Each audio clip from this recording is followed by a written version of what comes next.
Magandang hapon. Mabibilis sa balita kasabay ng uwian, hapunan at pahinga. Mga up-to-date na balita ngayong araw ng Miyerkules. Garantisadong mabilis lang to.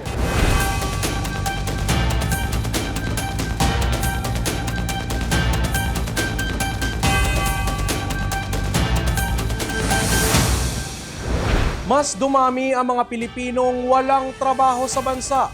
Ayon po yan sa pinakahuling datos ng Philippine Statistics Authority. Gayunman, may kaunti namang pagtaas sa bilang ng mga nagkaroon din ng trabaho. Narito ang report.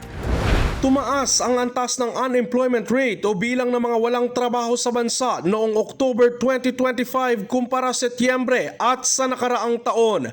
Ayon yan sa Philippine Statistics Authority. Umabot sa 5% ang unemployment rate noong Oktubre, mas mataas kaysa 3.8% noong Setyembre. Katumbas ito ng 2.54 milyong Pilipinong walang trabaho. Mula yan sa 1.96 milyon lamang noong nakaraang buwan. Mas mataas din ito kumpara sa 1.97 milyong walang trabaho noong October 2024. Tumaas kasi yung ating labor force participation. Nasa 51.16 million siya noong Oktubre 2025 compared dito sa 50.12 million noong Oktubre 2024. So, ang labor force participation tumaas ng mga 1.04 million. And then yung employed sa kanila tumaas din ng 463,000. So, yung iba hindi na absorb ng labor market. So, maraming nag-participate. May nadagdag doon sa nagkaroon ng trabaho but unfortunately hindi lahat na absorb. Pero kung underemployment naman ang titingnan o mga Pilipinong nabibitin sa kanilang sahod at naghahanap pa ng dagdag na mapagkakakitaan, bumaba ito ng 12% o katumbas ng 5.81 million kumpara sa 6.80 million noong Hulyo at 6.8 million naman kung ikukumpara noong nakaraang taon.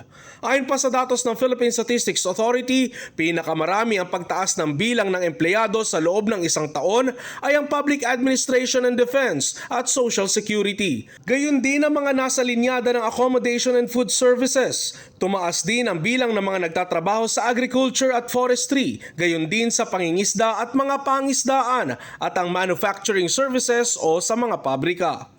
Pinakamalaki ang labor force ngayon sa Bangsamoro Region o BARM, habang pinakamababa naman sa Eastern Visayas.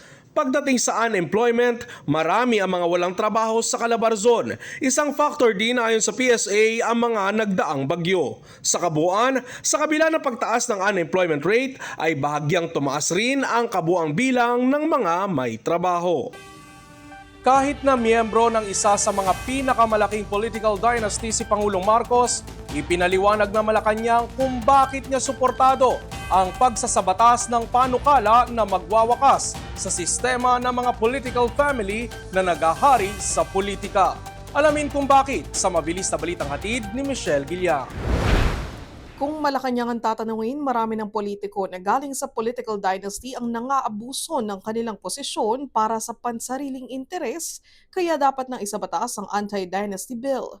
Yan raw ang nakikitang rason ni Pangulong Bongbong Marcos kaya isang anti-dynasty bill sa 4 na panukalang batas na gusto niyang iprioridad ng Kongreso para sa 2026.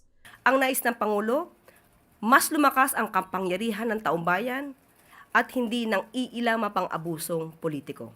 Nais ng Pangulo na ang taumbayan ay makapamili ng liderato ng naaayon sa merito at hindi sa apelido. Ipinaliwanag pa ng palasyo kung bakit suportado ng Pangulo ang anti-dynasty bill, gayong isang Marcos family sa pinakamatagal at pinakamalaking political dynasty sa bansa. Kapangyarihan ng pagboto ay nasa kamay ng taumbayan. Pero dahil dito may mga naaabuso, nais ng Pangulo na ipabatid sa taumbayan na kayo ay may choice. Choice na naaayon sa merito, hindi lamang dahil pare-pareho ng apelido. Pero may ilang mamabatas pa rin ang nakukulangan sa aksyon ng Pangulo.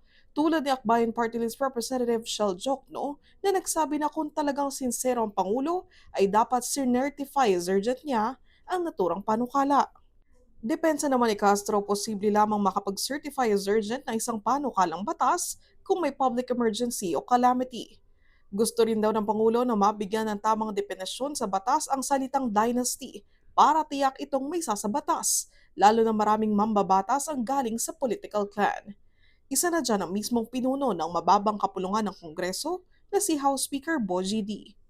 Base sa kanyang salin, hindi bababa sa 16 na kaanak niya ang nakaupo ngayon sa iba-ibang posisyon sa gobyerno. Gayunman, isa siya sa nagsulong ng Anti-Dynasty Bill.